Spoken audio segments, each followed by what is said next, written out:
I'm Dan Saunders, sheriff at Stanton, Texas. I firmly believe, I'm a man of nonviolence, but I think every man has a right, not only a right, but an obligation to protect his family and to protect his home. And I think it resorts back to biblical times. We must protect them. And even in these times, it's getting more where we have to resort to personal protection rather than depending so much on the police, because our hands are tied now in some respects. So I think we're going to have to resort to violence, not to violence, but to self-protection. And I think every man should own a pistol. If someone breaks in your home and tries to kill you or molest your wife, I'd have no hesitancy whatever in shooting a man. And I have done it, and I would do it again. And what is the Klan planning on doing if this violence comes? The Klan takes this stand.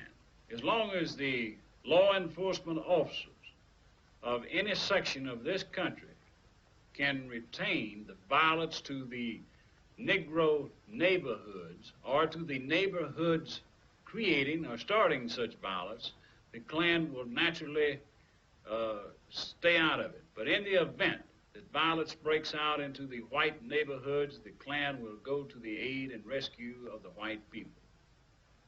The only good nigger is a dead nigger. We are the people! We are the people! We are the people! We are the people! We are the people! We are the people! We are the people!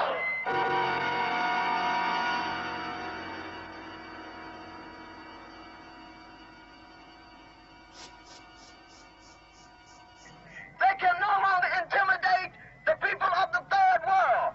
They can no longer intimidate the people of the electric age.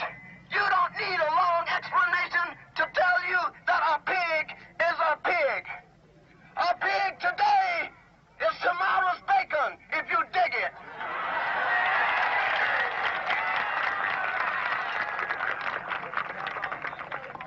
They cannot afford to intimidate us to the extent that this mighty edifice, you dig, that they have raised from the ground that represents this decadent society will be embarrassed in the eyes of the world. But in order to gain our just and legitimate demands, we will make an ass out of every pig until we can realize self-determination for everyone, not just one, but for everyone. Speaking of justice and violence and revolution, whether you like it or not, you are in a revolution.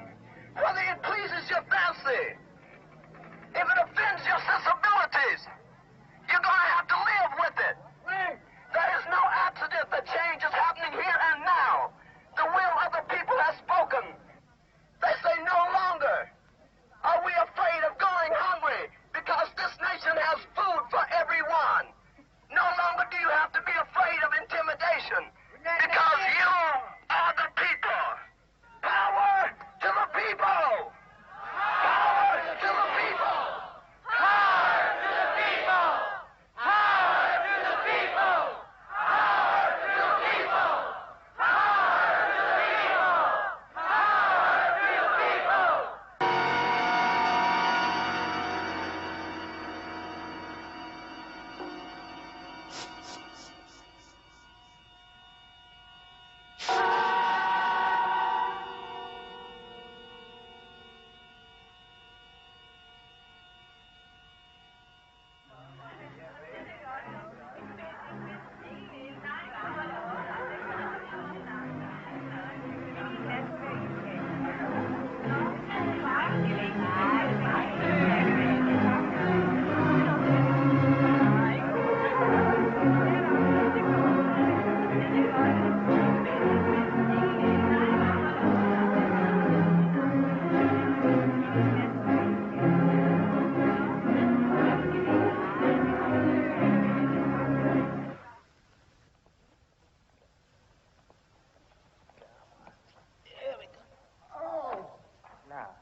Sit up here, honey, because Daddy's got something that he wants to tell you, okay?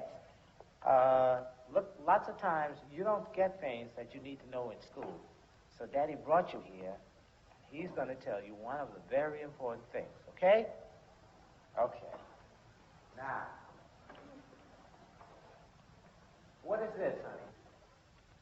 A big man. Right, that's right. He's a big man. But he is a big, giant man, okay? A giant monster man, all right? And these are monsters, okay? This is the United States, okay? He is a big, bloody monster with long arms, and he reaches all the way over to South America, and he goes all the way over to Africa, and he goes to Greece, and in North Vietnam, and in Europe, and he pulls people in, and he squeezes them, and he pulls people in, and he makes them hungry, and he lies, and he cheats, and he kills. You hear me? He kills, honey. That monster kills, okay? I'll bet you think that Columbus discovered America, Askia. Right? Now, Askia, that's not true. That monster told that lie. That monster told it. Columbus did not discover America, Askia. Weren't the Indians here when Columbus came, honey? Right? So how could Columbus have discovered America, huh? He couldn't have. That's just like saying that you and I walk into this place, and we walk in and we say, we discovered this place. And we couldn't have discovered the place because the puppets were here already when we came, right? That means that we didn't discover it. Is that right? That's right. Okay. Now, Columbus went back and he got his people and he brought them over to America, and they came and they brought their civilization to the Indians. They gave their civilization to the Indians, honey. And their civilization were guns, Askia. They had guns, and they killed the Indians, honey. They shut them down, slaughtered them, and all the Indians that were left, they took them and they put them in concentration camps, Askia.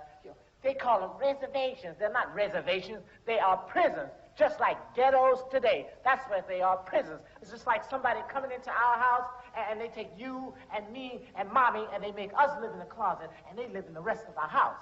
That's what that monster taught the people. They took all the land from the Indians, and they put the Indians in just a little spot. And then they went to Africa, and they took all the Africans, and they brought them here, and they brought them in chains and yokes around their neck, and they had chains on their legs, and they put them on stands, and they beat them, and they sold them like animals. Like animals, Askia. That big, bloody, lying, cheating monster did. Now, Askia, you remember one day, you came in the house crying because some little boy called you a nigger. That's why I brought you here, because I want you to know that there is more than one kind of niggers. Malcolm X said that there are two kinds of niggers, honey. There's a house nigger, and there's a field nigger. Now, a house nigger, Askia. A house nigger, he has a hat on, and he has a coat, and he's fine, and he's healthy. And he loves that monster, that bloody, lying, cheating monster. The house Negro does. And he says, I love you, monster. And the monster says, I got some food, crap on my plate that I don't want. Here, you take it. The house nigga says, oh, thank you, master, thank you, master. And the master says, this coat's got a hole in it. I don't think I want it. Maybe I use it for firewood. Kind of style anyhow. Here, you want it, boy? And the house nigga says, oh, thank you, master. Thank you, monster. Thank you. And if the monster's house starts burning, you know what that house nigga does? He takes his hat off, honey, and his coat, and he goes in, and he just throws water on the fire. He tries to put that fire out because he wants that monster to survive, that lying, cheating, stealing, killing monster, honey. That monster. And that monster sends him to go and spy on the rest of the niggers. He sends that house nigger. But the rest of the niggers, Askia, the rest of the niggers are field niggers. And those are the smart niggers. That's the kind of nigger you and I have to be, okay, honey? Field niggers. The field niggers are intelligent, and they are in the majority, Askia, and they hate that monster. They hate that lying, cheating, stealing monster. And if that monster's house starts burning down, they go around and they hide and they wait until he can't see. And they just blow in that fire because they want that fire to just burn that house right down, baby. Burn it down. Now that's a field nigger. Now you and I have to be field niggers who are intelligent, who hate that monster. If you ever see Daddy becoming an Uncle Tom, Askia, you have to pick up a gun and you have to shoot him. You understand? You have to shoot him, because if you don't shoot him, Daddy will take you and he'll give you to that monster, honey. Now, Askia, pick up the gun, Askia.